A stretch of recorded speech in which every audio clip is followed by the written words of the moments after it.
Au bout de quelque temps, Caïn offrit des fruits de la terre en oblation à l'Éternel. Abel, de son côté, offrit des premiers-nés de son troupeau et de leur graisse. L'Éternel eut égard à Abel et à son offrande, mais il n'eut pour égard à Caïn ni à son offrande. Caïn en fut très irrité, son visage fut abattu. L'Éternel dit à Caïn, pourquoi es-tu irrité? Pourquoi ton visage est-il abattu? Car Caïn parla à son frère Abel, et comme ils étaient dans les champs, Caïn se jeta sur Abel, son frère, et il le tua. Alors l'Éternel dit à Caïn, où est Abel, ton frère? Caïn répondit, je ne sais pas, suis-je le gardien de mon frère, moi? L'Éternel dit, qu'as-tu fait? Le sang de ton frère crie de la terre jusqu'à moi. Genèse 4, 3, 6, 8, 10. Ne soyons pas comme Caïn, qui était du malin, qui tua son frère. Et pourquoi le tua-t-il? Parce que ses œuvres étaient mauvaises et que celles de son frère étaient justes. 1 Jean 3, 12. Et quelques-uns d'entre eux voulaient l'arrêter, mais personne ne mit la main sur lui. Jean 7, 44. Lequel des prophètes vos pères n'ont-ils pas persécuté? Ils ont même tué ceux qui ont prédit la venue du juste. Et vous, maintenant, c'est lui que vous avez trahi. Vous avez été ses meurtriers. Acte 7, 52. Mais l'heure vient, elle est déjà venue, où les vrais adorateurs adoreront le Père en esprit et en vérité. Ce sont là les adorateurs que le Père demande. Jean 4, 23.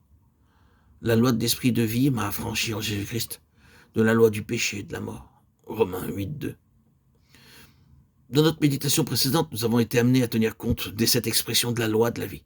Nous avons dit que le Seigneur Jésus est comme le prisme de la vie par lequel la vie se brise en ses composés, dans lequel nous pouvons voir l'action de la vie. Et cependant, à mesure que nous la contemplons, l'image change et c'est celle d'un chandelier ou d'un candélabre à cette branche qui entre en vue.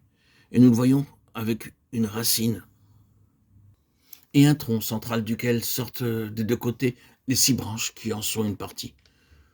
Dans notre méditation précédente sur la loi de l'esprit de vie présentée avant tout en Adam, nous avons la racine, le tronc central, qui comprend toutes les branches duquel toutes croissent et rayonnent et auxquelles toutes reviennent. Car le commencement des choses embrasse tout. Et nous verrons à mesure que nous avançons que chacun de ces autres aspects de la loi de la vie n'est qu'un rameau ou un résultat de ce qui se trouve contenu et embrassé en Adam.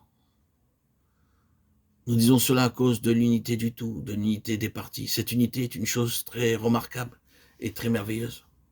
Combien cette question de la vie est tout d'une pièce. On n'y trouve réellement jamais rien qui ne soit que fragmentaire, détaché ou sans relation.